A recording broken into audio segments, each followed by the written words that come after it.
يا أيها الناس إنا خلقناكم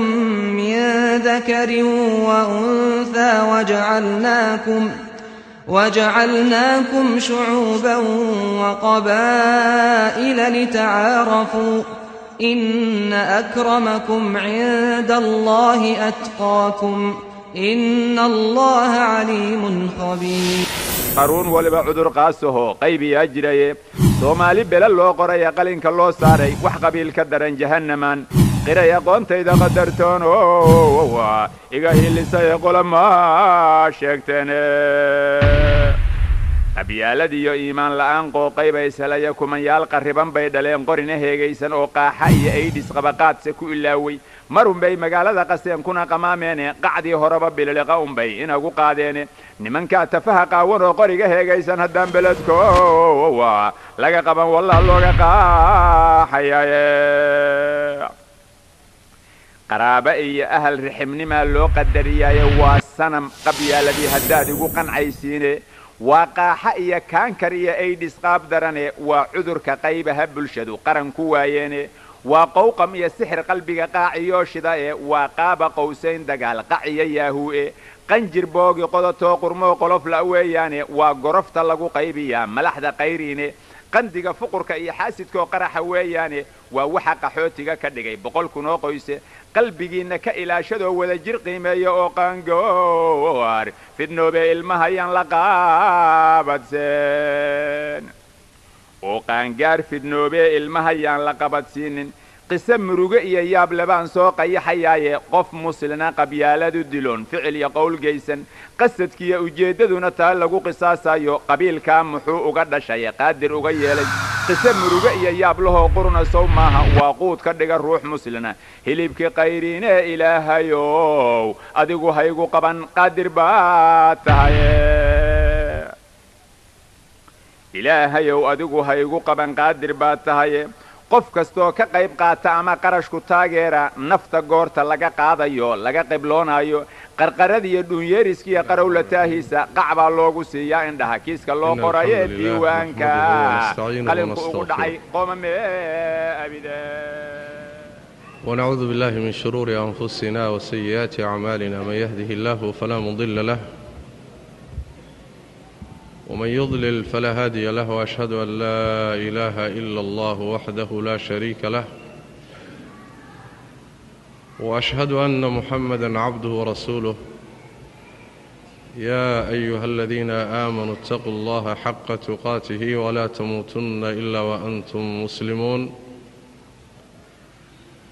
يا أيها الناس اتقوا ربكم الذي خلقكم من نفس واحدة وخلق منها زوجها وبث منهما رجالا كثيرا ونساء واتقوا الله الذي تساءلون به والأرحام إن الله كان عليكم رقيبا يا أيها الذين آمنوا اتقوا الله وقولوا قولا سديدا يصلح لكم أعمالكم ويغفر لكم ذنوبكم ومن يطع الله ورسوله فقد فاز فوزا عظيما أما بعد فإن أصدق الحديث كتاب الله وخير الهدي هدي محمد صلى الله عليه وسلم وشر الأمور محدثاتها وكل محدثة بدعة وكل بدعة ضلالة وكل ضلالة في النار. أيها الإخوة والأخوات، موضوع أي ولاله صوت شديد إنه وحكي لهذا وكسب سيهي القبلية وآثارها السيئة. قبيلة iyo raadadkeeda ama natiijooyinkeeda xun. waxaan u malaynayaa waa mowduuc aan baahi aad u fara badan u qabno, aadna looga hadlay, laakiin in aad loogu celceliyo u baahan. mujtamacaadkii rususha loo soo diri jiray hal qodob waa ka dhaxeeyey, oo ay ku khaldameen qodobkaasi wuxuu ahaa inay ka inxiraafeen ilaahay tawxiidkiisa iyo keliyeelidiisa iyo xaqiisa inay ka inxiraafeen taa marka laga gudbo qolo walba waxbaa u gooni u ahaa dhaqamo kaloo khaldan ayaa gooni u ahaa Soomaalida maanta nool waxaan u malaynayaa cudurrada ugu muhiimsan ee in laga daaweeyo ay u baahan tahay waa qabyaaladda maxaa yeelay dhibka ay keentay waa midka qurbaha idinku soo xareeyay waay meel kaba adoon ka fiirinay waxa halkan idin biday oo qurbaha idin keenay oo ilmihiinii iyo guryihiinii iyo carruurihiinii khatarta geliyey oo midhahan khadhaadh aad ka goosanaysaan waa aahaartii qabyaaladda marka waxaan u malaynayaa waa darsi mudnaantiisa leh in aad loogu celceliyo in badanna runtii waa laga hadlay mu'tamaraadka iyo culimmada iyo si guud iyo si gaarba waa looga hadlay waxaan jeclahay marka mawduuca in aan saldhig uga dhigo aayadda qur'aanka kariimka ee ku jirta fi suurati alxujuraat alla yidhi tabaaraka wa tacaala yaa ayuha annaasu inaa khalaqnaakum min dakarin wa unhaa wajacalnaakum shucuuban waqabaa'ila litacaarafuu ina akramakum cinda allahi atqaakum ina allaha caliimun khabiir aayaddaasi waxba kama tegin wuxuu rabbigan yidhi tabaaraka wa tacaala dadow waxaan idinka abuurnay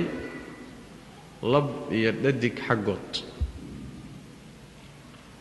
laba ruux baad ka timaadeen asalkiin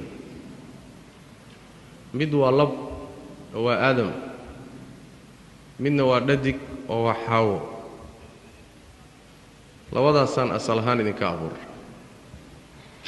dabcan sida qur-aanku sheegay labadoodu haddana asal ma wada aha dakarkaa asal ah leanna xawaa waxaa laga abuuray nebi aadam laftiisaa laga abuuray oo labka ah asalkaasi qur-aanku tilmaamay wuxuu inoo caddaynayaa abtirka kuma kala fiicnidin asalka isku mid baad ka tihiin xadiidkii nebiguna waa midka tilmaamay salawaatu rabbi wasalaamu calayh kullukum min aadam wa aadam khuliqa min turaab dhammaantiin aadam baad ka timaadeen aadanna carraa laga abuuray halkaa waxaa lagu tilmaamayaa oo lagu caddaynayaa asalku waa isku mid hal aabbo iyo hal hooyo carruurtood baa tihi ka cad ka madow ka maariinka ah ka cas midka gaaban midka dheer midka tirada yar ka tirada badan ka la yaso midkaan la yasin kulligiin hal asal baad ka timaadeen nabigeennuna salawaatu rabbi wasalaamu calayh xadiid uu ku fasirayoo uu leeyahay aadam waxaa laga abuuray min jamiici alardi dhulka oo dhan baa laga abuuray bimacnaa dhulka qaybihiisa kala gedisan xagga midabka iyo dabeecadda dhoobo wixii oo dhan wadataa laga abuuray aadam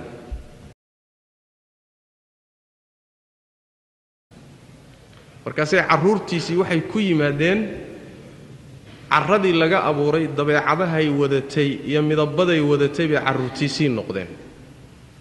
asalku maaddadu marka waa carrada wuxuu nabigu yidhi sal lla alay wasalam carrada laga abuuray qaar waxay ahayd madow qaarna waxay ahayd guduud qaarna waxay ahayd caddiin intaasoo laysku daray baa midabku carradu ka koobnaa carruurtiisii waxay ku yimaadeen mid madow oo ka soo jeeda carradii madoobayd asal ay u tahay mid guduudan oo carradii guduudnayd asal ay u tahay mid cad oo carradii caddayd asal ay u tahay mid intaba isku darsaday oo midab kaloo maariina qaatay dabeecadihii carradu ay lahaydna ee dhulka ay kala timidna dhulku midna waa mid suubaan oo adag midna waa dhul dabacsan oo jilicsan dabeecadihii carruurtuna sidii bay ku yimaadeen dabeecaddeenu midna waa suubaan adag oo qallafsan oo macangag ah midina waa sahlan yahay oo waa dabacsan yahay xagee ka timid carradii aadam laga abuuray baa sidaa ahay macaanidaasi waxay tilmaamaysaa asal aad ku kala fiican tihiin ood isugu faantaan oo aad ku kala sarraysaan oo aad ku kala qiimo badan tihiin ma jiro mid inaga mid oo nuur laga abuuray ma lihin mid inaga mid oo laga abuuray dab laga abuuray ma jiro mid maaddo kale laga abuuray ma jiro asalku hadduu isku mid yahay waxaa dadkan kaga fiicnaan karto ma aha dhalasho marka dhalasho kagama fiicnid abtir kagama fiicnid taa iyadaabaa meel la saaray markaasuu nebigu daba dhigay salawaatu rabbi wasalaamu calayh asalkiinnu hadduu isku mid yahay laa fadla licarabiyin calaa cajamiyin walaa licajamiyin calaa carabiyin mid carab ah mid cajami ah wax fadli ah lama dheera mid cajami ana mid carabi ah fadli lama dheera ilaa bittaqwa waa arrinta aayadda akhirkeeda ku imaan doonto halkaa waxay marka inoo asaloon helay in dadka lagu kala fadilo oo lagu faantamo abtir iyo dhalasho iyo nasab waa wax ka baxsan ilaahay tabaaraka wa tacaala sunnadiisii iyo nidaamku jideeyey waana waxaan jirinba waa arrin aan xaqiiqo lahayn waa arrin aan sal lahayn waa arrin aan raad lahayn kan aad yasayso isku meel baad ka soo jeedaan kan aad muxuu ahaayey aad hoos u fiirinayso eed xaqirayso isku meel baad ka soo jeedaan marka waxa aad kaga fiicnaan karto miisaanku ma aha dhalashee bal horta meel inaga dhigtaa iyada yaa ayuha nnaasu innaa khalaqnaakum min dakarin wa unhaa asalkaasi horta masaladaasuu inaga qanciyey jaahiliyada marka ayaa keentay in dadka qaarkood nasabkooda iyo dhalashadooda lagu yaso oo la yidhaahdo looma guuriyo lagamana guursado oo la yidhaahdo la takooro oo hangool laysaga qabto hoos loo fiiriyo waxaa keentay aadamuhu markuu ka fogaaday ilaahay tabaaraka wa tacaala asalkuu jideeyey bay jaahiliyadaasi soo gashay kullamaa ay aadamuhu ka fogaado ilaahay waxyigiisii iyo asalkuu jideeyeyna jaahiliyaadka noocaasi nolosha way saameeyaan ibni aadamka taariikh ahaan waa sidaas nebigeennuna salawaatu rabbi wasalaamu caleyh xadiis saxiixa wuxuu ku leeyahy dhowr arrimood ummaddaydu dayn mayso kufri baana ku jira dhowr arrimood kufri baa ku jira ummaddaynu dayn mayso waxaa ka mid ah alfakhru fi alaxsaab sharafkii awowyada iyo aabbayaashii in la ysugu faano waaltacnu fi alansaab nasabyaalka in la duro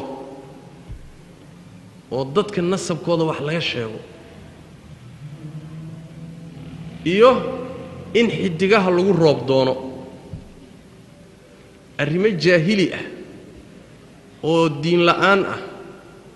oo jaahiliye laga dhaxlay waa nabiga sallallahu alayhi wasallam umadayduna dayn mayso wax laga kaleeyo ma asalkaasi marka horta inaad wax ku qaybsatood fahantood miisaan ka qaadato haddaad tahay adoon ilaahay yaqaano u hoggaansan waa laga maarmaan qodobka labaad ee aayaddu taqriirisay waxa weeye waja'alnaakum shu'uuban wa qabaa'il aabbiyo hooyo markay idin dhaleen kadib baa waxaan idinka dhignay qaran shacabyaal iyo qabiilooyin shacabka iyo qabiilku waa kala weyn qabiilku waa ka hooseeya shacabku waa qaran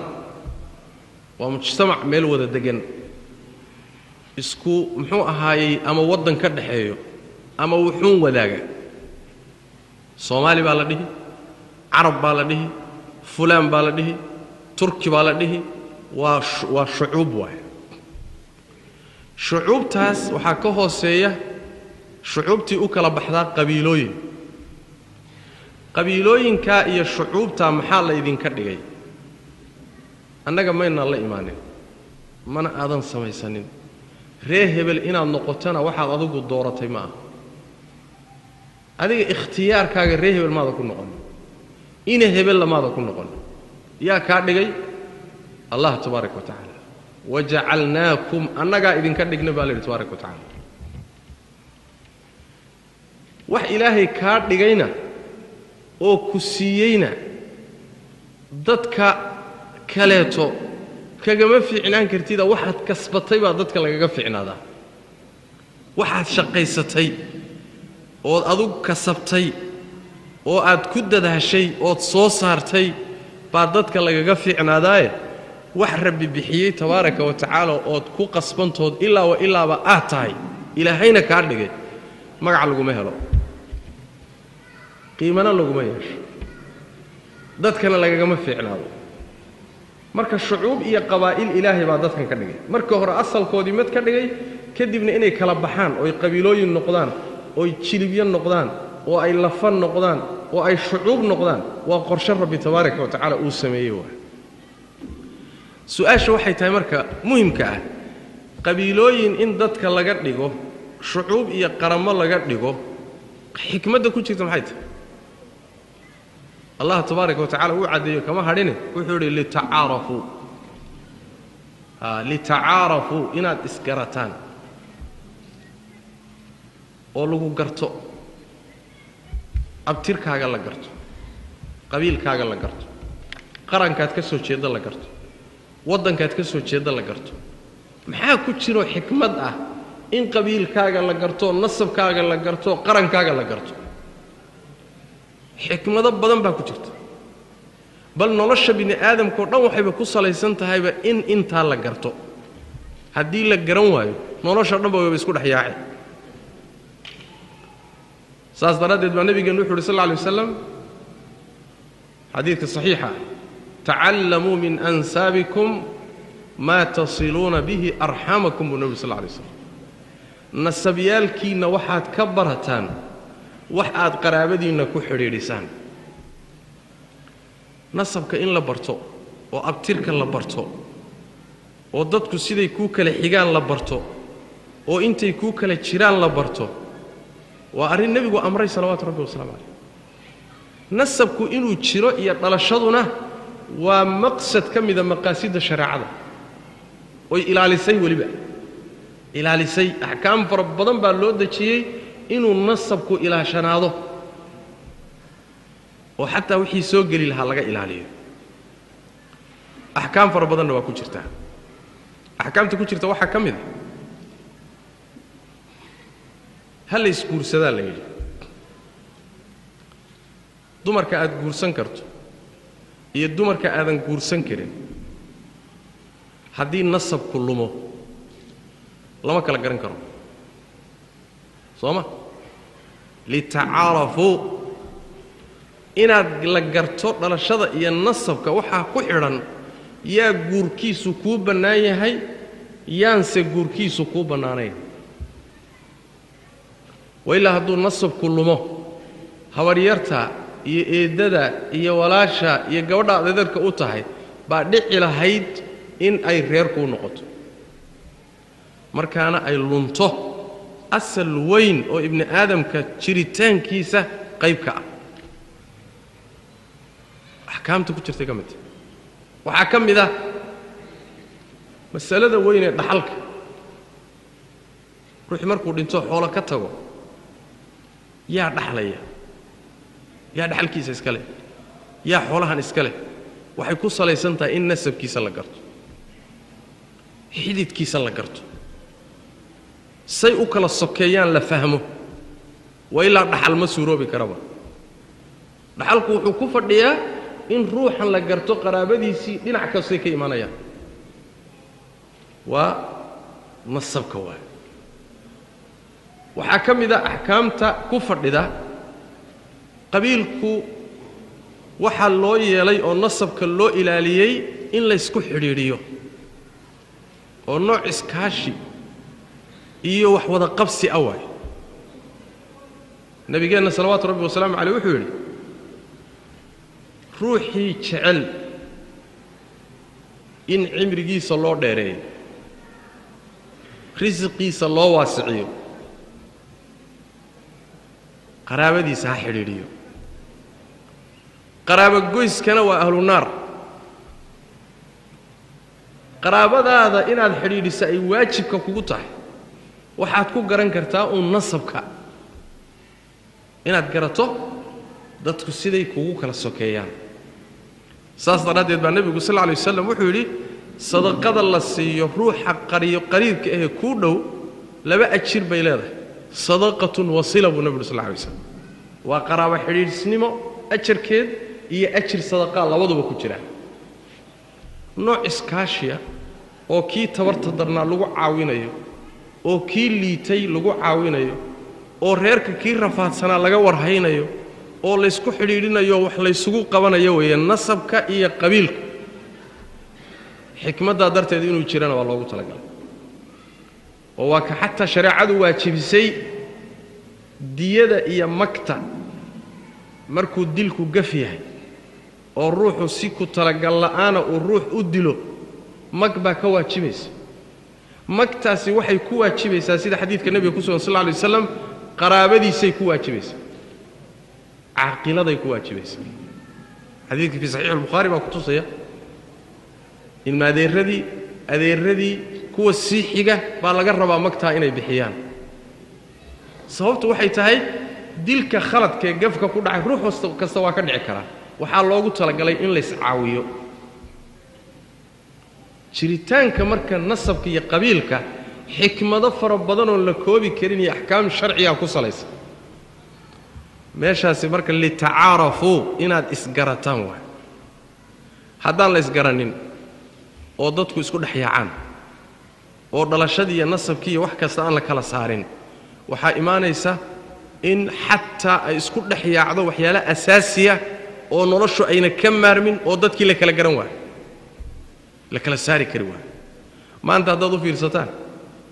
soomaalida markii dawladdeedii burburtay oo nidaamyadii oo dhan ka baaba'een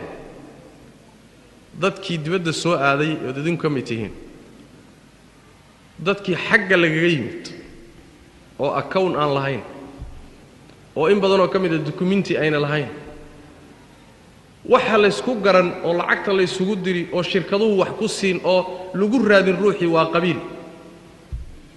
soo ma waa ree hebel buu ka siiyaa ree hebel buu ka siiyaa ree hebel buu ka siiyaa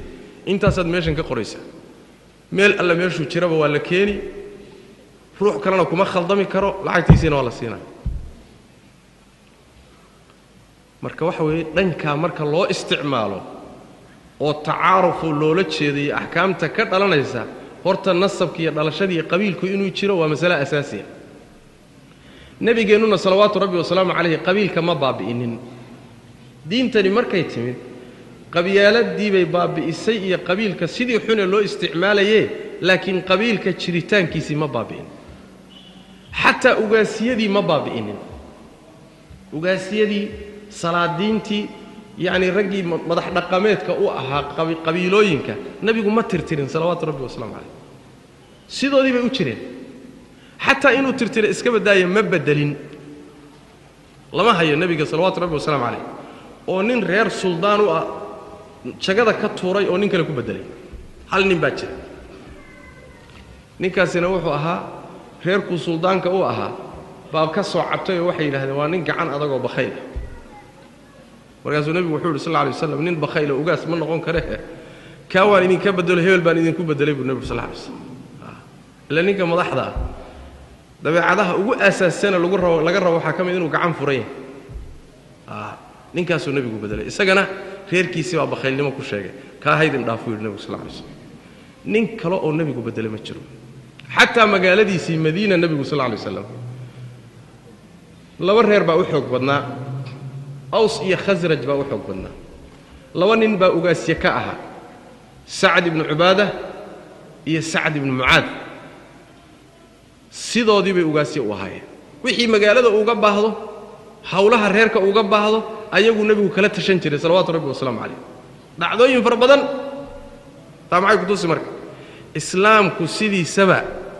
qabiilka iyo nasabka wuu ilaaliyaa wuu dhisaaye ma dumiyo halka waxaan rabaa inaynu kala saarno marka oo inuu kala fahanno qabyaalada iyo qabiilka waan arin daqiiqa waay qabyaaladu waa in qabiilkii loo isticmaalo si xun oo shariicada aan waafaqsanayn qabiilkii loo isticmaalo in dulmi la isugu hiiliyo nasabkii iyo dhalashadii loo isticmaalo in dadka lagu yaso in dhiig lagu daadiyo in wax lagu kharibo in wax lagu burburiyo sida markay noqoto waa qabyaalad ee qabiil ma tu quraanku sheegay lana ilaaliyay waa qabiilka iyo nasabka ama qabyaalada maya qabyaalada waa mid shariicadu fogeysay way muhiimadaasi marka waxa weeye waja'alnaakum shu'uban wa qabaa'ila litaarafu inaad isgarataan iyo xikmadda ku jirta nasabku inuu jiro iyo inay qabiil ku jiro waa mas'alo shariicada maqaasideeda kamid inay jirto waa inay baaba'adana ma inay baaba'adana inay sii jirto way xikmadaha ku jira daraade Allah tabaaraka wa ta'ala marka kadib baa wuxuu yiri inna akramakum 'inda Allahi atqaakum ruuxa ilaahi agtiisa idinku karaamo badan idinku sharaf badan waa midka idinku cabsi badan miisaanki waa ka marka una al-mahak miisaanka rasmiga la doonayo inaad dadka ku miisaanto waa ka ma aha asalkii waa lagu la wadaagaa ma aha qabiil waa lagu la wadaagaa ama laga yaraado ama laga badnaado taa dadka kama fiicneed ilaahay baa ka dhigay iskamaadan dhigin laakiin meesha lagu kala bixi waxa weeye miisaanka dadka kala saaraya ee nin xun iyo nin fiican iyo nin gun ah iyo nin gob ah iyo nin sare iyo nin hoose ka dhigaya inna akramakum 'inda Allahi atqaakum ka idinku sharaf badan idinku karaamo badan waa midka idinku cabsi badan idinku diin badan idinku iimaan fiican idinku a'maasha saalixa idinku fiican alla ka cabsiga xumaanto laga tago khayrko lagu dadaalo ka idinku fiican baa idinku sharaf badan sharaf marka iyo magac halkaas ku jira miisaanka wakaa وكان النبي يقول صلوات ربي وسلام عليه مركو يقول لا فضل لعجمي على عربي ولا عرب لعربي على عجمي إلا بالتقوى أبو النبي صلى الله عليه وسلم وحي كوكلا في العنان كران ويكوكلا فضل بنان كران وأن الله كعبسي نينك إلهي كاغا عبسي بدن أو كا تقوى في عن أو كا عبادة في عن أو كا إيمان في عن نينك سوى كا شرف بدن يهي أما كتر بدنو أما كرقال بدنو ama kursi iyo yaani wax madaxnimo ku fadhi waxa soo dhan sharafku kuma yimaado miisaanka rabbi waa ina diin leh sida dadka uga diin fiican tahay baad uga sharaf fiican asalkaasi waa ka inaga marka maxaan ka dhignay meeshay arinteenu ka khaldantay waxa weeye meeshay ahayd inna akramakum 'inda Allahi atqaakum ayaa waxaan ka dhignay inna akramakum 'inda Allahi aktharukum nafaran ninka ilaahay agtiisa idinku qiimaha badan idinku sharaf badan waa ninka idinku la dheeraysan waay balsaan u badal fiiri waa miisaanka dhexdeena ka shaqeeyo waay afka mayna kaga hadlin honin isla soo taagay ma jiro laakiin miisaanka rasmiga ku shaqeyno waa sidana meeshay balaaya inaga asiibtayna halka waa maqaayiistii mawaaziintii sharcadu ugu tala gashay in dadka lagu kala fadilo kaas waa nabigu wuxuu yiri salawaatu rabbi wa salaamu alayhi dadku waa laba wax sadexay ma jiro taqiyun kariimun ala Allah nin Allah ka cabsada oo baari ah ilaahay baari waa ilaahay agtiisana kariimku ah sharaf ku leh mid shaqi ah faajir ah jidka uu maray uu yahay jid ilaahay tabaaraka wa taala uu raali ka ahay aakhirana ilaahay agtiisa naar iyo cadaab ku leh labada way dadku kaas faajirka jidka xun qaadayna ilaahay agtiisa qiimo kuma leh kan jidka wanaagsan qaadayna waa ilaahay agtiisu karaamo ku leeyahay karaamadiisuna kolba waxay ku xidhan tahay qiyaastu ilaahay u dhaweeyay taasay dadku ku kala tagayaan miisaanka marka saxda ah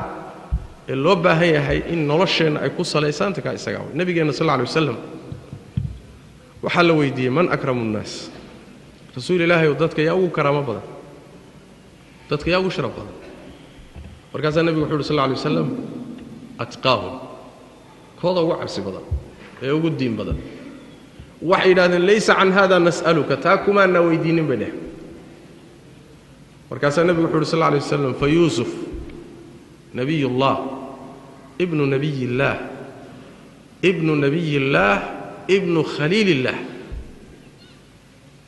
hadayda su'aashiinu saa ahayn ood ka wataan dhalasho ahaan dadka yaa ugu sharaf badan yusuf baa ugu sharaf badan waa nabi aabihiina nabi buu ahaa oo waa nabi yacquub sooma awowgiina nabi buu ahaa oo waa nabi isxaaq awowgiisa labaadna waa khaliilur rahmaan ibraahim sooma lama heli karo nin isaguna nabi ah saddex nabina ku abtirsada oo yusuf ahayn lama heli karo sharaf dhalasho hadaad rabto halkaasuu galay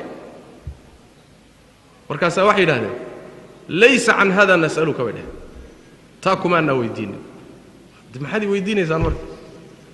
markaas nabigu uu fahmay su'aashoodii wuxuu yiri fa an ma'adin al-arab tas'aluni ma usuusha iyo qabaa'isha carbeed baad xiga weydiinaysaan haabay dheen markaas nabigu wuxuu sallallahu alayhi wasallam khiyaruhum fil islami khiyaruhum fil jahiliyyati khiyaruhum fil islami idha faqahu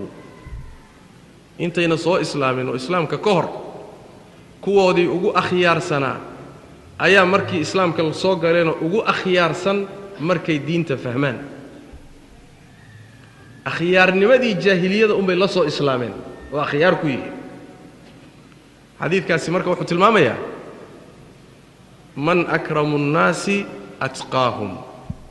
inna akramakum cinda allahi atqaakum qaacidadu marka taa iyada nabi maxamed sallallahu alayhi wasallam alayhi mujtamaci uu dhashay ee reer Madiina reer Makka kadibna Madiina asaaskaas ku dhisay waxa sinmay oo dawladii nabiga sallallahu alayhi wasallam iyo mujtamacu dhisay ku sinmay ninkii la adoonsan jiray ee madooba adoonka ahaa iyo ninkii qurayshiga ahaa ee haashimiga ahaa ee arab nasab ahaan ugu sareeyay ayaa sinmay labadaasi markay sinmeen oo la arkay bilaal oo adoon ah oo sayid ah oo kor loo qaaday wax alla wixii qalbigiisa khayr ku jiro dhan diinta waa jeclaaday diin aan cunsuriye lahayn oo wax kala soocid lahayn oo ruuxa amalkiisa ku qiimeynaysa oo tartama idin la tartama waxa la timaadon ba wax lagu siin midab kuguma fogeynayso dhaqaale xumo iyo faqri lagu nicmaayo kan kugu dhaama inta lagu soo dhawaysan maayo laakiin inna akramakum inda allahi atqaakum inta kaliya nabigu kagama hadhina salawaatu rabbi wa salaamu alayhi markuu intuu soo hijrooday magaalada Madiina yimid qodobadii ugu horeeyay ee uu ku tilaabsaday markuu masaajidka dhisay ila masaajidka lagu bilaabo shaqo la bilaabo waxyaali ugu horeeyay nabigu bilaabo waxay ahayd al-mu'akha bayna almuhaajiriina waalansaar dadkii meesha loogu yimidee reer madiina iyo walaalahoodii maka ka yimidee nebiga la socday ama ka soo horreeyey in laysku xidho oo la walaaleeyo nin kastoo muhaajiriya waxaa walaal looga dhigay nin ansaari ah waa walaalkaabaa le quud iyo qaaraanba waad wadaagtaa guryahoodii baa la geeyey wax walbay la wadaageen xataa waxaa laga dhigay dhaxalka xataa wuu ku dhaxli adiguna waa dhaxli saasaa markii hore laga dhigay dib baa laga beddelay mooye si mujtamacu isu dhex galo oo fawaariiqdan deegaamadu u baaba'do ilan deegaamo kala gedisan baa laga soo jeedaa oo qabaa'il kala gedisan baa laga soo jeedaa si arrintaa iyada ah mujtamacu isu dhex galo si dhaba u walaaloobo nebigu sal alla alay wasalam wuxuu isugu xidhay labo waadna isdhaxlaysaan buu yidhi salawaatu rabbi wasalaamu calayh arrintaasi waxay ahayd daawo weyn waxaana ka soo baxay mujtamacaad garanaysaan ee taariikhda la yaqaano adduunka sajilay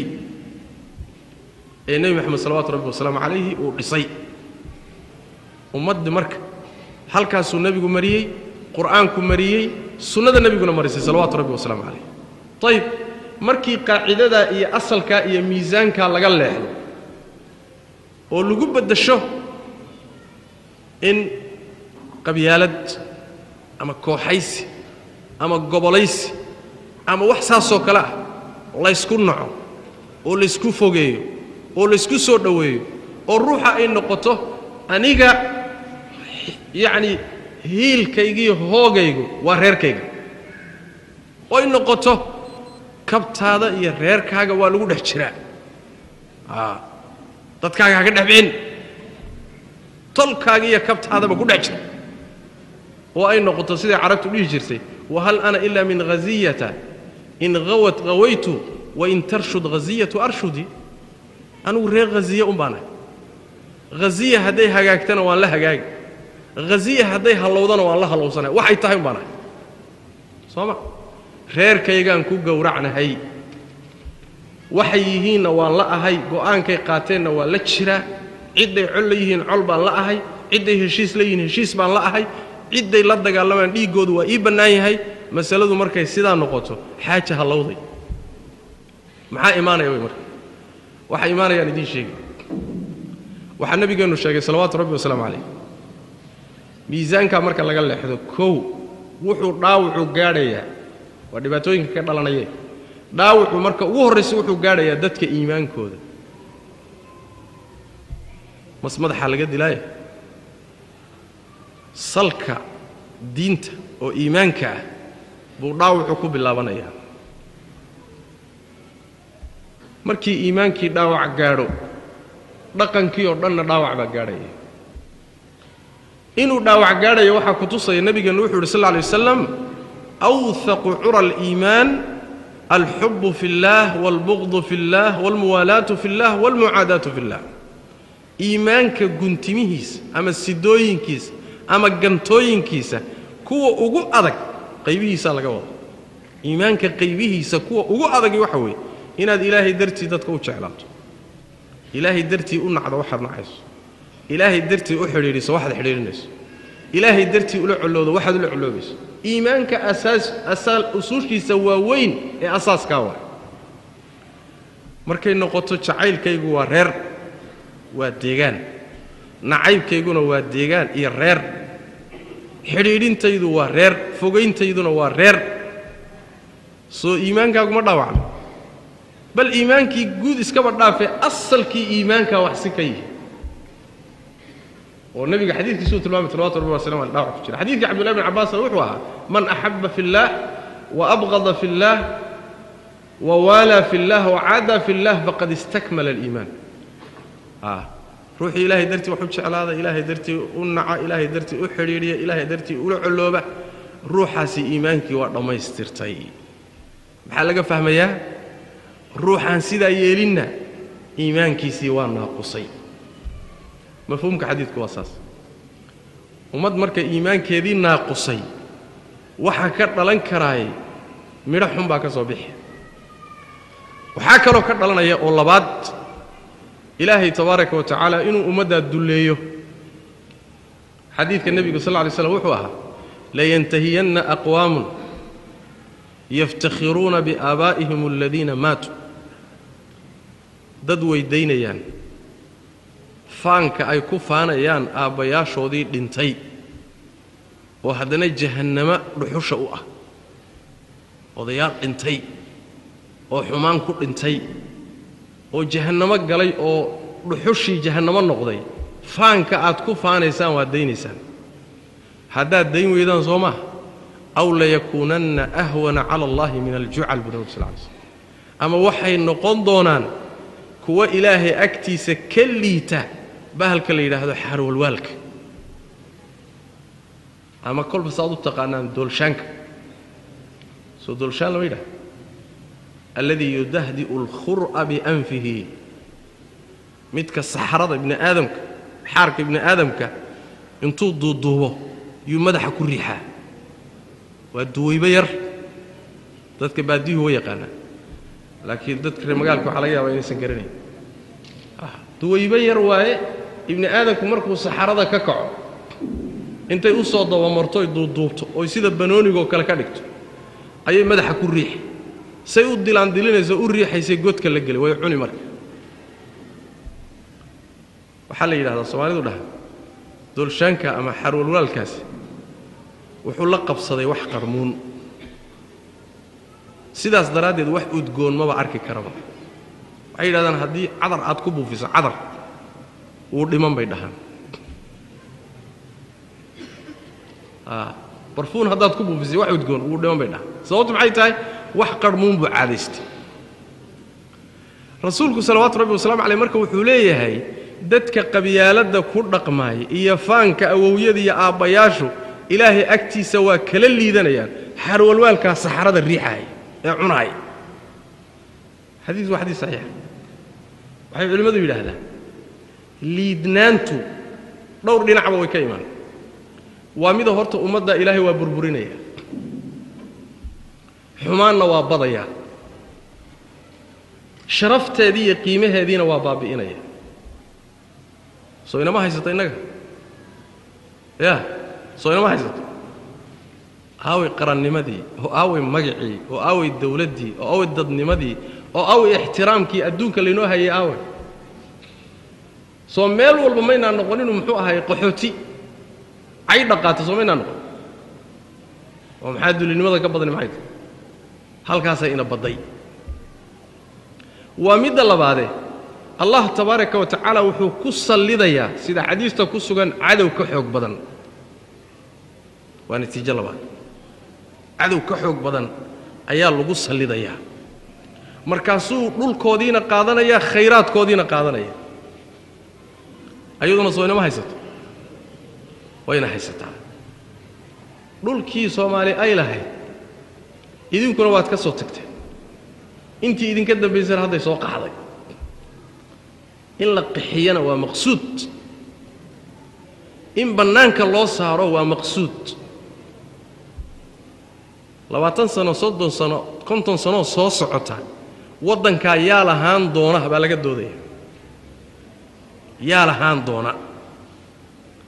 waxyaalo fara badanoon shalay la yaabi jirnay maanta lama yaabanin 30 sano kadibna maanta waxaan la yaabanoon rumaysan la'nahay waa laga yaabaa inaan rumaysanno soo ma dulinimo cadow kaa xoog badanoo gacanta kugu dhigay lagugu sallido dulinimada waxaa ka mid a xadiisku tilmaamaya culimmadu say sheegayaan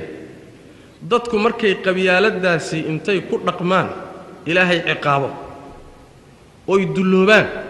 sidoodaba wax wanaagsanoo udgoon noloshooda ma aqbalayso wax udgoon mabda' macaan mabda' qaaliya wax uraya unbay rabaan soo ma bal u fiirso meel kastoo la isugu tago ree hebel iyo ree hebel baan fahanaa laakiin qaran iyo ummadnimo iyo iskaashi iyo midnimo ma fahmi karo soo ma fahmi karno way udgoon tahay waa barfuunkii dilaya xaarwalwaalka laakiin ree hebel iyo jilib hebel iyo koox hebel iyo gobol hebel وحاركي وحارولوالك الريحة هي واي تاو ما نفهمي كلام صوما مبادئي أدقوني قالقة أهيد بشرك قالك يا مسلم كو اسكوا فقصنايين midnimo iyo qarannimo iyo jiritaan iyo isu imaad iyo dad kale raadso xataa haddaad yaraato ummado kale isku soo biiri halka marka caalamku u sii jeedo annaga hoos baan isu rifaynaa reehbel kasiitag reehbel sida basashi un adigu iskala fiiq kolba qayb tuur kolba yaa kuu soo hadhi macnaheedu waxa weeye marka yacni wixii udgoonaa baa ina dilaya حتى هذا قربها اللي يمين قربها دي اللي يميدو قال ودمضو اللي يميدو خطر لغو جيرو عروريهن حرينهن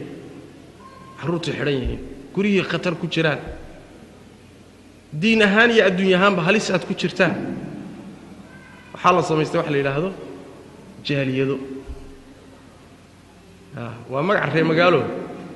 qabiilkiiba waxoogaa shaati kale loo galiyay waxa la yiri waa jaaliyado warwaajaaliyada hadhina waa reehbel dhax khayr Allah idin siiye waa reehbel saasi ku quruxsanta jaaliyado xafiisiye leh barnaamij ka shaqeeya kobolaysi warkaalay isu yimaado wadamada qaar kood dawladihii loo yimid baa waxay ka shaqeynayeen leeyihiin war hal af noogu imaado idinkoo Soomaaliya noo imaado ma waxa sima asadan Soomaali noqonayna waa horaan noqon lahayn balagay وهران صومالي نقول له إلهي بان نكون داريه سو حديث كالنبي إنه مروا بين صلوات ربي وسلام عليه أو ليكونن أهون على الله من الجعل الذي يدهدئ الخرء بأنفه صلوات ربي وسلام عليه ومد باب كاغشون دلوبين الله معي تاريخان مركا دي بقول نقطان وان تاريخ دي بقول آخرنا وضن صوماليا كقالسا وضم صوماليا كقالسا bay qabyaalada iyo gobolaysigu gacanta ka bixiyeen wadanka la dhigi jiray Andalus waa wadanka loo yaqaanay al-firdaws al-mafquud balada firdawsadii la waayay 800 oo sano bay muslimiintu ka talinayeen 800 sano حضارتي ugu cajiibsanayd adduunka soo martay ka istaajiyeen waana la isku waafaqsan yahay gaal iyo muslimba horumarkan iyo xadaaradan iyo tiknoolajiyadan reer Yurub ee xadiidka ah waxay ku taagan tahay oo ka dhuxul qaadatay xadaaradii iyo horumarkii muslimiintu ay ka sameeyeen Andalus halkaas ay ka dhuxul qaateen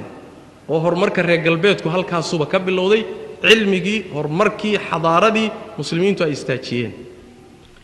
dhulkii qaaliga ahaa ee saa u yaalay qiimaha badnaa taariikhda lahaa 800 sano muslimiintu ka talinayeen maxaa lagu waayay bay idin la tahay reehbel baa lumiyay qabyaalad baa lumisay gobolaysi baa lumiyay hunguri iyo kursi la isku laayaa lumiyay ilaa markii dambe ay gaadheen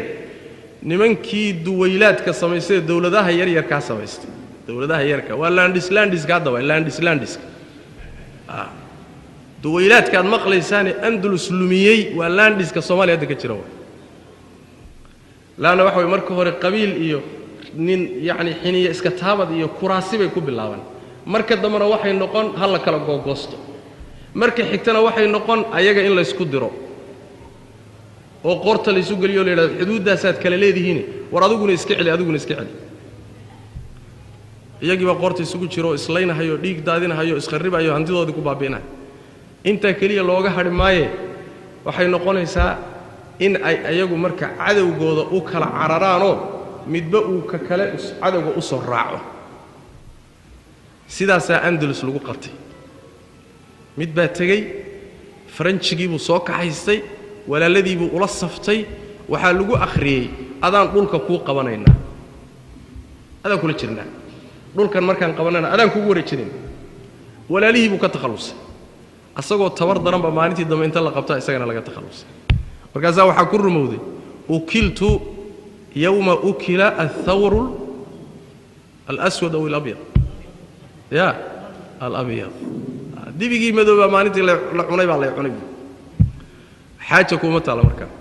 sooma musiibadaas oo maxaa dhalay waa su'aal waxaasoo musiiba maxaa dhalay waxaasoo musiiba qabyaalad baa dhashay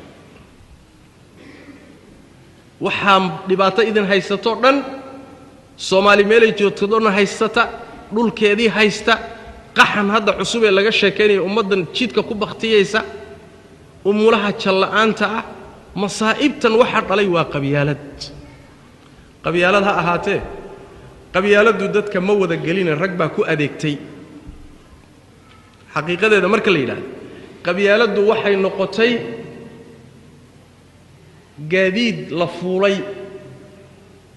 oo rag ay ku dangaareen ayaguna dantoodii meena gaadhin